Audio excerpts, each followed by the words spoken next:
आज जिल्हा नियोजन कमिटीची बैठक पार पडली आणि या बैठकीसाठी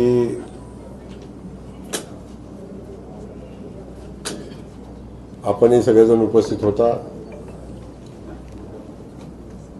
पुन्हा एकदा आपण सगळेजण या ठिकाणी आलात, आपल्या सगळ्यांचं स्वागत। पण स्वागत करत असताना आमचे ज्येष्ठ नेते सन्माननीय आदरणीय सुभाष बापू, समाधान अवताडे साहेब असतील, सचिन कल्याण शेट्टी साहेब असतील, आदरणीय कलेक्टर महोदय, आयुक्त महोदय, सगळ्यांचंच मी या ठिकाणी आणि आपल्या सगळ्यांचं स्वागत करतो। आज पहिलीच जिल्हा नियोजन कमिटीची बैठक झाली आणि या बैठकीमध्ये जिल्ह्याच्या आराखड्यासंदर्भात चर्चा झाली, विकास कामांच्या बाबतीत चर्चा झाली, काही प्रश्न आहेत त्या संदर्भात चर्चा झाली।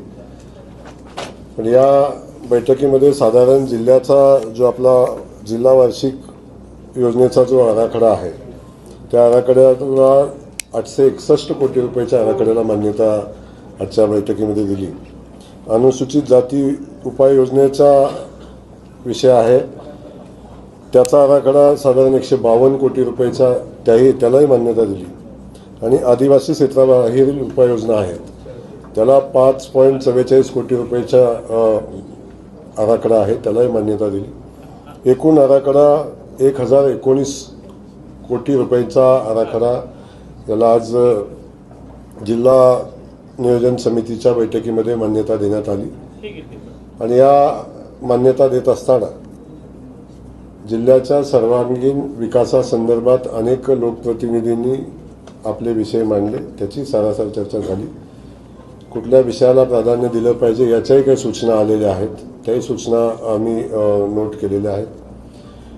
त्यामध्ये काही विभागांना अतिरिक्त पैसे कसे देता येतील, खास करून ट्रान्सफॉर्मरसाठी असेल जास्तीच्या पैशाची तरतूद कशी करता येईल याही संदर्भात चर्चा झाली आणि या सगळ्याचा आराखडा ॲक्च्युली या आराखड्याला मान्यता मिळाल्यानंतर आपल्याला याचं नियोजन करता येईल, ते नियोजन आम्ही करू आणि या जिल्ह्याच्या सगळ्याच प्रश्नासंदर्भातली लोकप्रतिनिधींची भूमिका समजून घेऊन जिल्ह्याचं प्लॅनिंग वर्षभराचं आम्ही करतोय। पाठीमागच्या वर्षीचा आराखडा जो आहे तोही आराखड्याच्या अंमलबजावणीचा विषय होता, त्याची अंमलबजावणी मला वाटतं खूप चांगलं काम जिल्हा प्रशासनाच्या वतीनं झालेलं दिसतंय। 83% खर्च आलेल्या निधीतून झालेला आहे।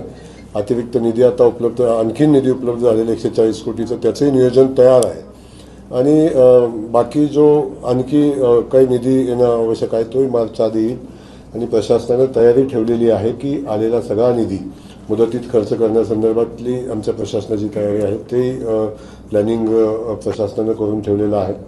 यामध्ये काही विभाग आहेत, काही अधिकारी आहेत, आपण सगळेजण तिथे होता, ते आपण बघितलं की त्यांचं कामाच्या संदर्भात खूप कंप्लेंट्स आहेत, त्याही विषयात संदर्भात आम्ही गंभीर दखल घेतलेली आहे आणि त्या विभागाच्या संदर्भात खास करून क्रीडा खात्याचा विषय होता, त्या संदर्भातल्या कंप्लेंट्स आपण बघितलेल्या आहेत आणि खास करून आरोग्य खात्याच्या कंप्लेंट्स आहेत ज्याच्यामध्ये काही गंभीर गोष्टी आहेत की प्लॅनिंग कमिटीनं मान्यता न दिलेल्या कामांना मंजुऱ्या देणं हा तसा सिरियस विषय आहे। हाही विषय आम्ही सिरियस घेतलेला आहे, त्या संदर्भात माहिती घेऊन कलेक्टर महोदयांना तशा आपल्या सूचनाही आम्ही दिलेल्या आहेत की याची तातडीने माहिती घेऊन जर चुकीचं झालं असेल तर त्याच्यावर 100% कारवाई आपण करू।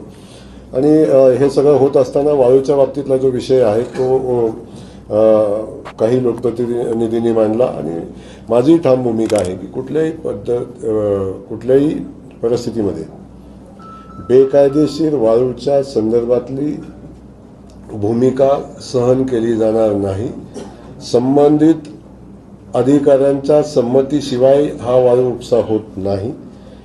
स्थानिक प्रशासन सोबत असल्याशिवाय, स्थानिक यंत्रणा सोबत असल्याशिवाय हे हा वाळू उपसा होत नाही। त्यामुळं हे प्रकरणं खूप गंभीर आहेत आणि या संदर्भात तातडीनं कारवाई केली पाहिजे अशी माझी भूमिका आणि काही लोकप्रतिनिधींची आमच्या भूमिका आहे, ती भूमिका आम्ही मांडलेली आहे।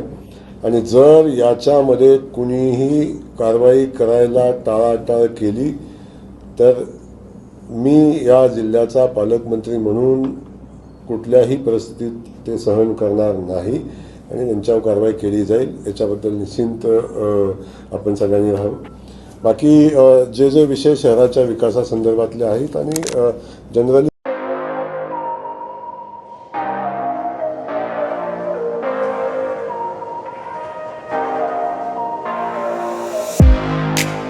तुम्ही देखील तुमच्या बाईकमध्ये पेट्रोल टाकून थकलाय का?